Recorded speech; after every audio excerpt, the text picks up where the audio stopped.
Welcome back to Sree's world. വീണ്ടും നമ്മളിതേ അടിപൊളി ഒരു റൈസിൻ്റെ റെസിപ്പി ആയിട്ടാണ് വന്നിരിക്കുന്നത്. കുട്ടികൾക്ക് ലഞ്ച് ബോക്സിലൊക്കെ കൊടുത്തുവിടാൻ പറ്റിയ പെട്ടെന്ന് ഉണ്ടാക്കാൻ പറ്റുന്ന നല്ലൊരു റൈസ് തന്നെയാണ്. അപ്പോൾ എങ്ങനെയാണെന്ന് നോക്കാം. ഒരു ചീനിച്ചട്ടി വെച്ചിട്ടുണ്ട്. അതിലേക്ക് സൺഫ്ലവർ ഓയിലാണ് ഒഴിച്ചിരിക്കുന്നത്. അതല്ലെങ്കിൽ നെയ്യ് ഉപയോഗിക്കാം. അപ്പോൾ സൺഫ്ലവർ ഓയിൽ ഒഴിച്ച് അതിലേക്ക് കുറച്ച് സ്പൈസസ് ആഡ് ചെയ്ത് കൊടുക്കുന്നുണ്ട്. ഒരു ബേ ലീഫും 2 ഗ്രാമ്പു, തക്കോലം, 2 ഏലക്ക, അങ്ങനെ കയ്യിലുള്ള സ്പൈസസ് ഒക്കെ നമുക്കിതിലേക്ക് ആഡ് ചെയ്ത് കൊടുക്കാം.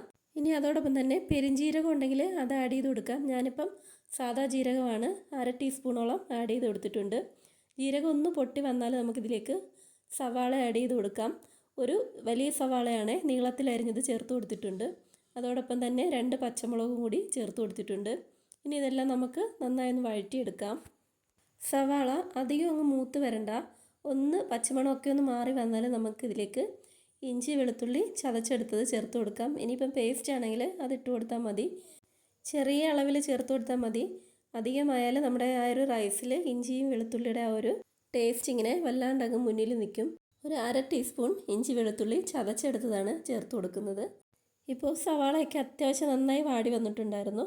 ഈ ഒരു സമയത്ത് നമുക്കിനി 2 വലിയ തക്കാളി ഒന്ന് മുറിച്ചെടുത്തിട്ടുണ്ട്. തക്കാളിയുടെ കൂടെ തന്നെ 2 വറ്റൽമുളകും കൂടെ വെള്ളത്തിലിട്ടൊന്ന് കുതിർത്തത് ചേർത്ത് കൊടുക്കുന്നുണ്ട്.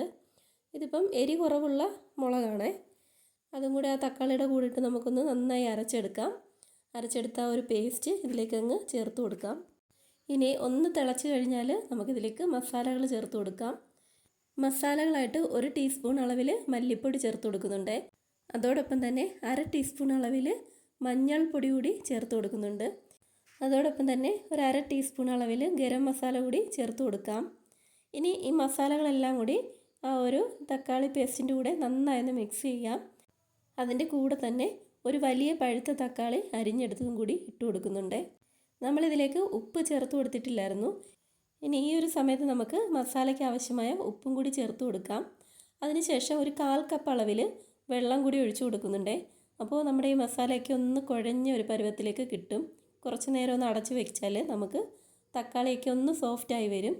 ഇനി ഈ ഒരു സമയത്ത് നമുക്ക് വേവിച്ച് വെച്ചിരിക്കുന്ന ചോറ് ഇതിലേക്ക് ഇട്ട് കൊടുക്കാം. ഞാനിപ്പോൾ ഇവിടെ 250 ഗ്രാം അളവിൽ ബസുമതി റൈസാണ് എടുത്തിരിക്കുന്നത്. നിങ്ങളുടെ കയ്യിലിപ്പോൾ ജീരകശാല അരിയോ പൊന്നി അരിയോ അങ്ങനെ ഏതായാലും നമുക്കിതിലേക്ക് ഒന്ന് ട്രൈ ചെയ്യാവുന്നതാണ്. അപ്പോൾ ചോറിട്ട് നന്നായി ഒന്ന് ഇളക്കി കൊടുക്കുന്നുണ്ട്. ആ ഒരു മസാല എല്ലാ ഭാഗത്തേക്കും വരുന്ന രീതിയിൽ നമുക്ക് ആ ഒരു ചോറ് നന്നായി ഒന്ന് ഇളക്കിയെടുക്കാം. ഇത്രയേ ഉള്ളൂ, നമ്മുടെ ടൊമാറ്റോ റൈസ് റെഡി ആയിട്ടുണ്ട്. വളരെ ടേസ്റ്റി ആയിട്ടുള്ളൊരു റൈസ് തന്നെയാണ് കേട്ടോ. നിങ്ങളെല്ലാവരും ഒന്ന് ഉണ്ടാക്കി നോക്കണേ.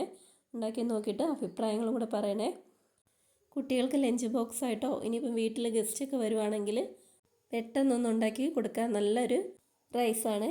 അപ്പോൾ എല്ലാവരും ഒന്ന് ഉണ്ടാക്കി നോക്കിയിട്ട് അഭിപ്രായം പറയണേ. വീഡിയോ ഇഷ്ടമായാൽ ലൈക്ക് ചെയ്യാനും കമൻറ്റ് ചെയ്യാനും മറക്കരുത്. അപ്പോൾ അടുത്തൊരു വീഡിയോ ആയിട്ട് വീണ്ടും കാണാം.